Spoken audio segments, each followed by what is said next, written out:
Kali ini gue bukan bahas bagaimana caranya kaya secara cepat, tapi bagaimana kita bisa membangun kekayaannya. Ini prinsip-prinsip yang kalian bisa tanamkan, bahkan kalian bisa tanamkan ke anak-anak kalian. Karena kalau lu bisa tanamin 5 prinsip ini di hati lu nggak akan bikin kekayaan yang sebentar. Lu akan membangun kekayaan yang seumur hidup. Ini ibaratnya fondasi. Banyak manusia yang bisa jadi kaya, ya. Banyak yang bisa membuat kekayaan, tapi nggak banyak yang bisa mempertahankan kekayaan. Sekedar kerja sangat keras, kerja pintar, kerja cerdas itu bisa menjadi kaya. Bahkan hoki pun ada yang menjadi kaya. Dibutuhkan kebijaksanaan dan pola pikir, ya, untuk lu bisa mengelola uang lintas generasi. Dan gue ngajarin kalian di sini itu bukan sebagai guru, ya. Gue nggak mau menggurui kalian, tapi gue ngajarin kalian di sini sebagai anak muda yang dulu pernah terjebak, ya, dalam ilusi pengen kaya secara cepat. Pengen kaya cepat itu kan tabrak semuanya, langsung kayak roket aja sampai ke atas. Gue juga dulu pernah kehilangan arah, dan di sini gue akan kasih tahu prinsip yang gue pelajari selama gue hidup. Prinsip pertama, kaya itu dimulai dari cara pandang. Kaya itu bukan sekedar hanya angka, tapi kekayaan itu justru pola pikir, apa yang ada di otak kalian. Gue percaya, kekayaan yang sesungguhnya itu dimiliki ketika kalian memiliki hati yang damai, ya, dan rasa setiap hari, ya, kalian bisa bersyukur.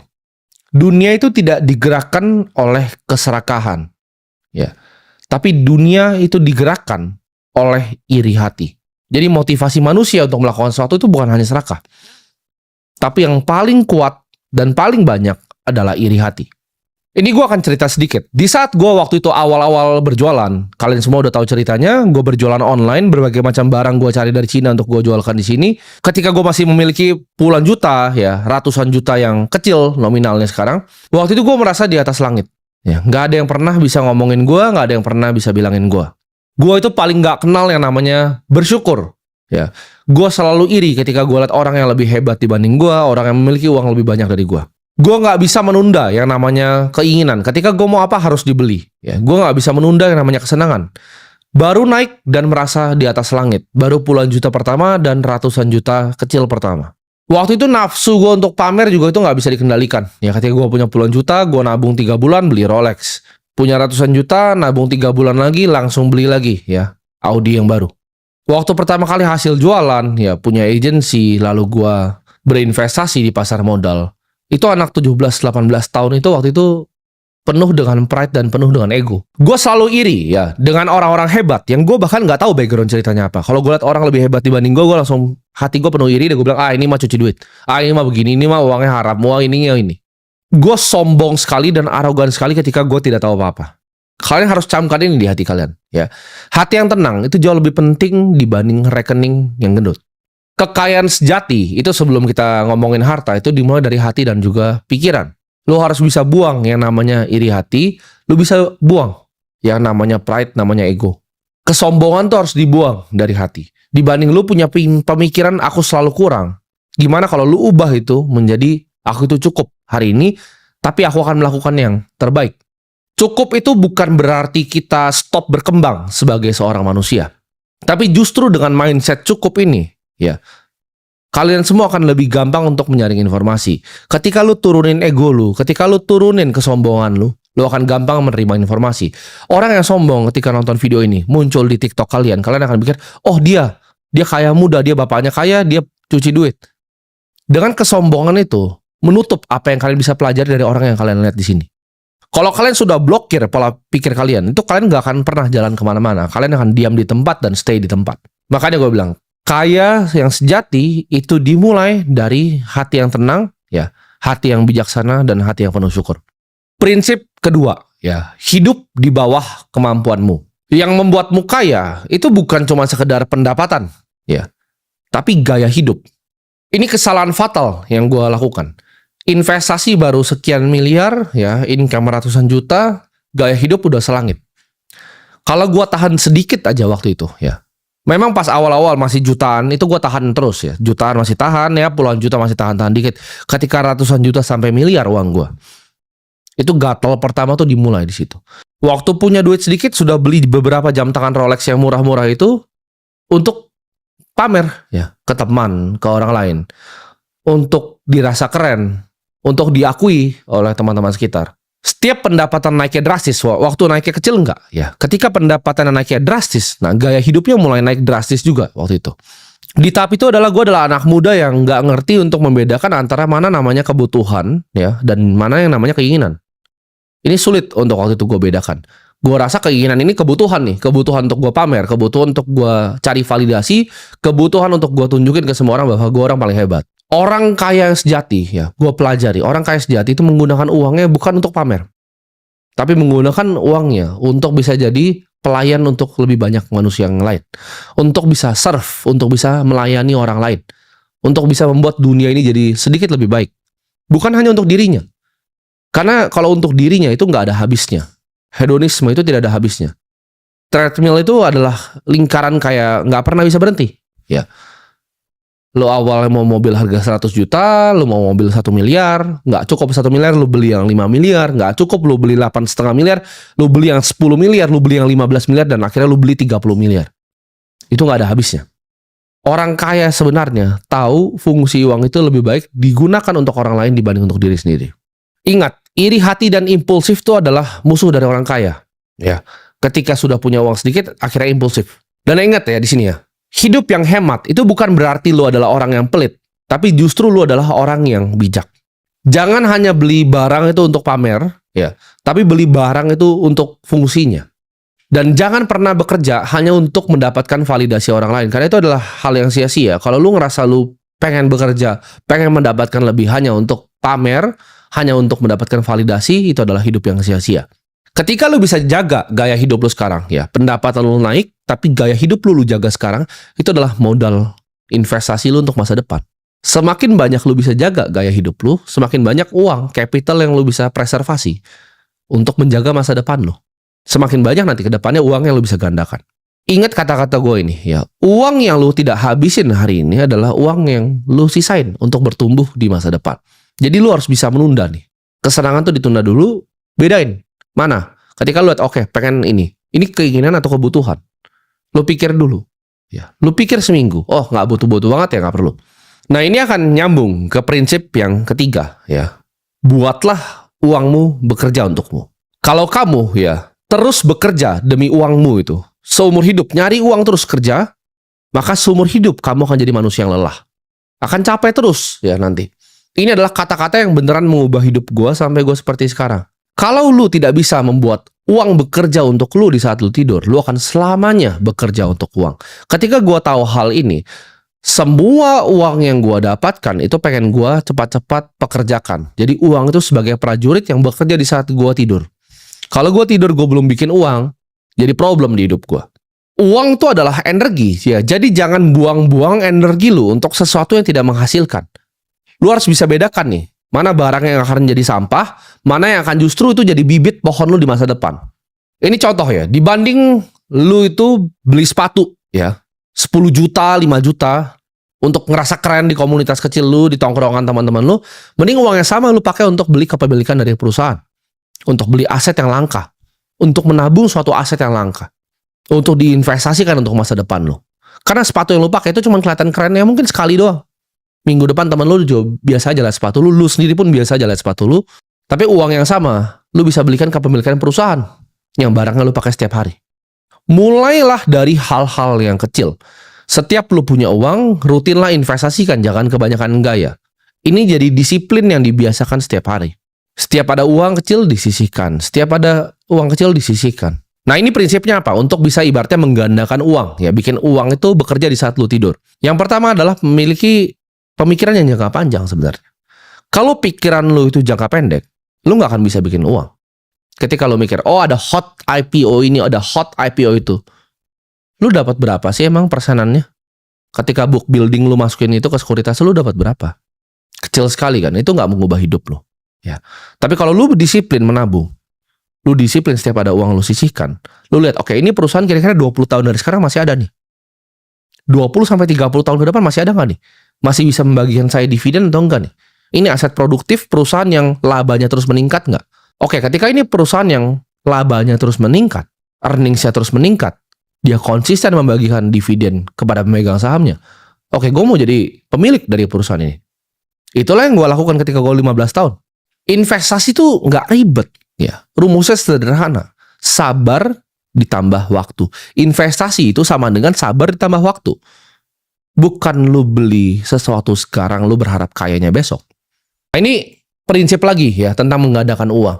Belilah aset di saat semua orang ketakutan, semua orang nggak ada yang mau beli aset. Contohnya di saat COVID, orang semua takut. Itu gue beliin murah-murah perusahaan-perusahaan bagus. Contoh lagi, ketika kasus FTX, exchange di luar meledak, Bitcoin turun sampai 16.000. Semua orang takut, semua bilang itu sudah habis. Ya, gue tahu ini adalah aset yang langka, use case-nya ada, diingini oleh banyak orang waktu itu, dan dikasih harga yang sangat terdiskon. Ya pasti gue sikat. Seperti zamannya kepemilikan perusahaan yang murah di saat 2020. Gue lihat ini bank bagus sekali gitu. Kenapa harganya segini? Ya labanya besar sekali, harganya kok segini. Ya gue beli dengan semua uang gue. Karena jarang-jarang kadang kita dapat kesempatan seperti itu di hidup. Ya, itu yang disebut dengan momentum. Itu yang orang lain bilang hoki.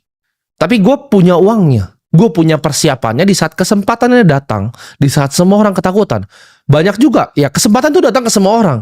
Tapi satu, nggak semua orang waktu itu punya uangnya. Nggak punya persiapannya. Nggak semua orang tahu harus ngapain. Ya kan? Ketika Bitcoin 16.000, banyak kok teman-teman gue yang punya uang. Tapi mereka tidak punya ilmu dan pengetahuannya. Mereka tidak punya skill, tidak punya knowledge untuk capitalize di kesempatannya. Di saat orang takut, di situ saatnya kita masuk. Di saat semua orang euforia, semua orang pesta, semua orang senang, di saatnya itu kita kabur. Investasi itu butuh waktu, ya. Sama seperti kita menanam padi. Jangan langsung lu panen, tunggu dulu, sabar dulu, lihat dulu. Nah, kalau lu menggunakan prinsip ini, ya, untuk bikin uang bekerja di saat lu tidur, itu hidup lo akan enak sekali, ya. Seperti gua nih. Tadi malam gua tidur, gua bangun, uang gua sudah bekerja untuk gua. Sekarang gua memiliki hampir puluhan juta lembar. Dari puluhan juta lembar itu, November nanti gue dibagikan dividen interim, Maret gue akan dibagikan dividen lagi. Dari 3,36% dividen yield yang gue dapatkan dari situ, gaji gue kira-kira ya lebih besar dari beberapa direksi di situ. Direksi kerja dari pagi sampai malam. Sedangkan gue sebagai investor di situ, gue hanya duduk dan diam. Ya, gue bisa ajarin apa ilmu yang gue punya, gue bisa ajarin hal seperti ini.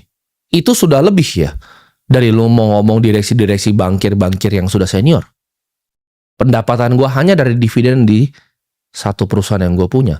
Ya ini perusahaan paling besar di Indonesia. Jadi kapan untuk kita bisa nanam bibit? Ya, kalau lu belum tanam bibit lu itu untuk bikin pohon, ya, tanam sekarang. Bibitnya lu taruh di situ, lu kasih air, biarkan dia jadi pohon yang luar biasa rindang. Habisnya kayak gue, pohonnya udah luar biasa rindang. Gue tinggal ngaso di situ, gue bisa ajak keluarga gue untuk bahkan ngaso di situ. Gue bisa nikmati rindang pohonnya. Karena bibitnya udah gue tanam lama dari gue umur 15 tahun. Ya, gue panennya sekarang. Ada yang ngerasa, oh pengen kaya cepat dari investasi, silahkan tinggal di planet yang lain. Karena investasi rumusnya adalah investasi sama dengan sabar ditambah waktu. Prinsip keempat, ya, kuasai dirimu. Kalau lu nggak bisa kuasain nafsu lu nggak akan pernah bisa jadi orang kaya. Dan uang itu tidak akan pernah dititipkan jatuh di tangan lo.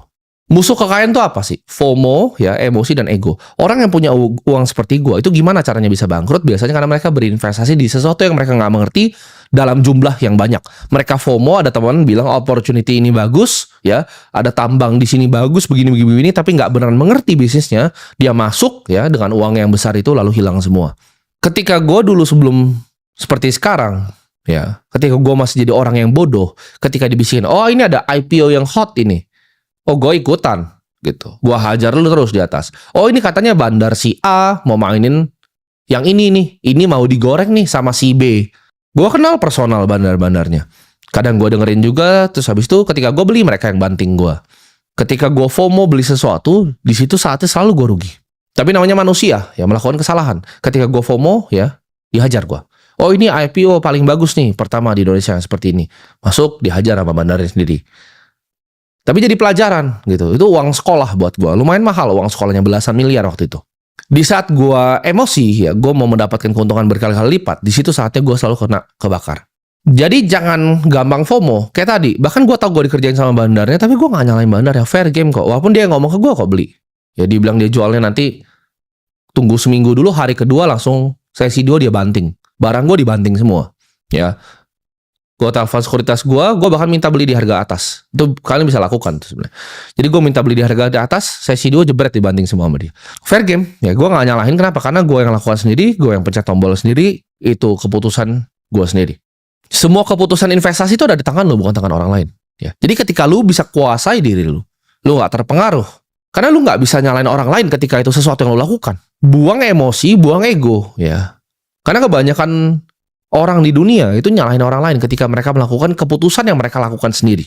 Disiplin itu ibarat otot, ya, harus dilatih setiap hari kalau mau berkembang. Jangan ambil keputusan di saat lu masih emosi. Investasi adalah game, ya tadi gue sebut tadi, sabar dan waktu. Tapi dalam sabar dan waktu ini lu gak akan benar terus. Warren Buffett itu cuma benar 60% of the time. 4 dari 10 investasi yang dilakukan tuh gagal total. Jadi lu akan gagal gitu. Akan ada momennya di saat lu lihat ini, lu analisa dengan benar, lu taruh uang lu dan lu gagal. Tapi di saat itu lu harus mundur dulu. Lihat dulu, sabar dulu, jangan langsung emosi. Lihat posisinya. Karena kadang tesis lu benar, market bisa berkata sebaliknya.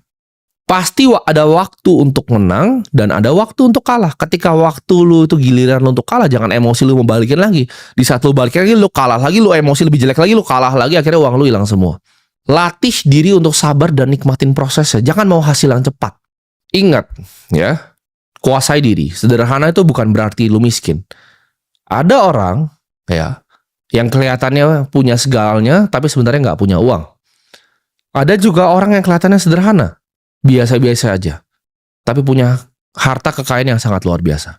Orang sukses adalah orang yang mampu berkata tidak. Nah, mampu berkata tidak itu adalah format dari disiplin. Ketika lu udah bisa kuasai diri lu bisa kuasai otot di diri lu yang namanya disiplin. Oke, ditawarin investasi A. Apakah saya mengerti A? Tidak, ya saya tidak investasi. Gue berkali-kali tolak investasi. Ya, ditawarin tim ini ada tambang nikel di sini, gue nggak peduli. Gue nggak ngerti bisnisnya, gue nggak mau ngerti itu nikel tipe 1 atau tipe 2. Ya, gue nggak mau nanti dikerjain karena gue nggak ngerti cara kerjanya smelter untuk jadi nikel tipe 1. Gitu. Kalau tipe 2 nanti jadinya sendok. Gue gak mau punya tambang nikel yang jadinya sendok sama gunting. Gue paham circle of competence gue. Gue paham tempat yang gue jago itu di mana. Nah, itu butuh yang namanya kebijaksanaan untuk lu bisa tahu tuh antara apa yang lu bisa kerjain dan apa yang lu gak bisa kerjain. Ketika lu udah bisa kuasai diri lu lihat apa mana nih yang bisa dikerjain, mana yang tidak bisa dikerjain. Disiplin lu hari ini akan menentukan kekayaan lu di masa depan. Nah, ini prinsip kelima yang gue pegang. Ya. Kekayaan itu harus jadi berkat. Kalau kekayaan lu tuh tidak membawa kebaikan, itu akan jadi beban yang luar biasa untuk diri lu sendiri. Dan ini gue udah alamin di level gue. Kalian akan paham ketika lu sudah punya kekayaan yang sebenarnya, bahwa uang itu hanyalah alat bukan tujuan akhir. Kekayaan itu bukan hak lu, ya, tapi hanya dititip ke lu. Itu bisa kapanpun diambil dari lu. Kalau lu tidak mengelola dengan bijak, ya itu bisa diambil kapanpun. Keluarga yang sebesar Vanderbilt itu bisa diambil dalam sekejap. Selalu menyisihkan pendapatan untuk dibagikan ke orang lain. Kalau kamu adalah seorang pengusaha, ya jadikan bisnismu itu sumber untuk bisa bantu banyak orang, bisa mempekerjakan banyak orang, bukan hanya sarana untuk lu sendiri nyari untung. Uang yang bermanfaat itu akan selalu dikenang lebih lama dibanding harta yang ditumpuk. Reputasi dan nama baik, ini gue belajar, jauh lebih penting dibanding kemewahan apapun dan uang manapun. Semakin tinggi kekayaan lu, ya, harusnya semakin tinggi juga keinginan lu untuk melayani. Kekayaan itu bukan tentang siapa yang paling cepat, tapi siapa yang bisa membangun kekayaan yang bertahan. Gue udah coba ya semua jalan yang ada di dunia ini. Jalan yang cepat, ya, jalan yang keras, jalan yang kasar, jalan yang sangat-sangat sulit, jalan yang mudah juga. Tapi akhirnya gue kembali balik ke satu jalan, yaitu jalan yang bijak. Melayani orang itu adalah panggilan gue. Itulah kenapa gue akan sisihkan. Ya. Sebisa mungkin di tengah waktu gue yang banyak gue pakai untuk hal-hal yang lain, gue akan sisihkan. Ya, karena ini adalah janji diri gue sendiri ke Tuhan di atas. Ketika gue berhasil lepas dari rantai perbudakan finansial, gue akan bantu ya orang-orang seperti kalian tuh bisa berjalan lurus, bisa bebas juga. Dan semoga kalian semua di sini ya yang sudah ngikutin gue dari lama itu nggak cuma sekedar jadi orang yang kaya. Tapi kalian bisa tumbuh juga menjadi manusia yang bijak. Dan bisa melayani banyak orang juga nantinya terusin tongkat estafet gue.